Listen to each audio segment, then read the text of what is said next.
everybody, and welcome to the first video of April and the first Top 5 Wednesday video of April. Side note, yes, I did get a haircut. And yes, those are navy streaks. I'm seriously in love with this haircut. It's a bit of an issue.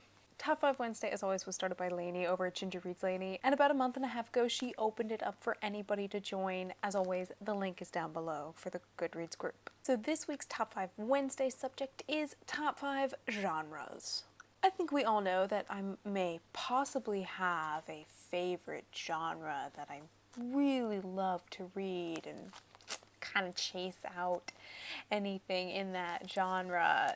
I'm sure you're all like, maybe you have no idea what it is. Yeah, it's fantasy. So yes, I adore any kind of fantasy, but what's really interesting is that a genre can have subgenres.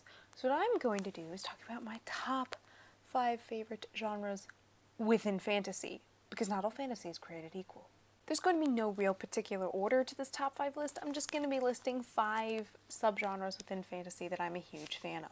Number 5 on this list is what is known as heroic fantasy. A really good example of this is a book that I read in March, which is the first part of a series. The book in question that I read was Wizard's First Rule by Terry Goodkind. This is the first book of the Richard and Kaylin series, and it very much epitomizes what heroic fantasy is. Your heroic protagonist is often male. You're dealing with the time of swords and wizards and castles and horses, usually. And it's very much one good guy versus one big baddie, and he's got to take him down. If any of you are familiar with the Richard and Kaylin series, you're very much familiar with heroic fantasy and basically how that whole thing works. Number 4 on this list is historical fantasy. Now, what do I mean by this? Well, I think some really good examples is a book that I'm reading now called Three Princes by Ramona Wheeler. This book is essentially the idea that the Egyptian Empire never ended, and you have alchemists and wizards and people doing some crazy things and some intrigue. This is actually focusing much more on the idea of a historical context. It's not taking place in a fictional world, it's taking place in our world, but not the modern day. Some other good examples you may be familiar with is the Gemma Doyle trilogy by Lippa Bray. This is Victorian England and dealing with witches. You also have the Pendragon's Banner trilogy by Helen Hollick, which is one of my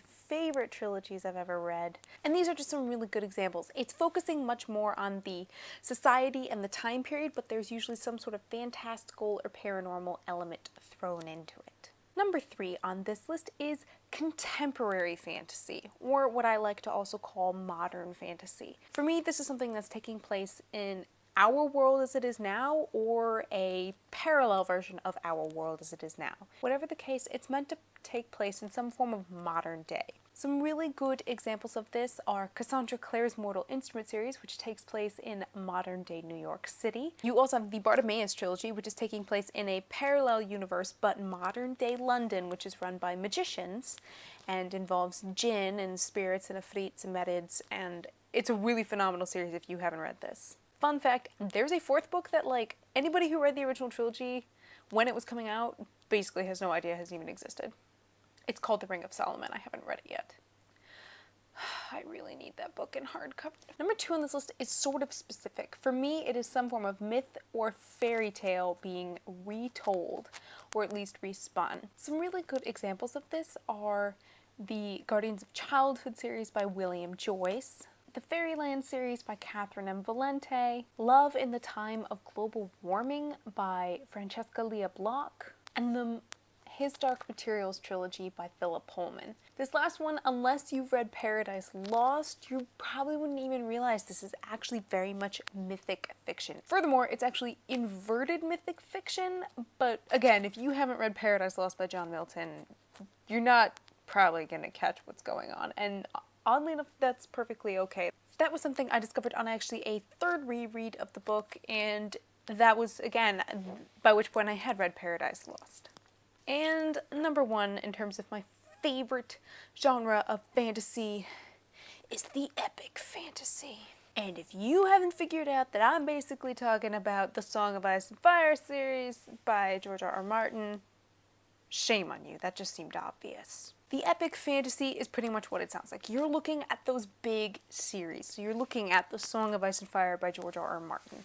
You're looking at The Wheel of Time by Robert Jordan. You're looking at the current series that Brandon Sanderson is writing, his Stormlight Archive series. Heroic and epic fantasy can be very similar at times, and so the way to usually tell the difference is heroic fantasy usually tends to be a little bit shorter than epic fantasy. It's much more about the quest that's happening versus epic fantasy, which is going to sit there and talk about like nitty-gritty moral and political issues. There's so much world building that goes on, and you have less of, I have a magic sword, we need to go on a quest and do things.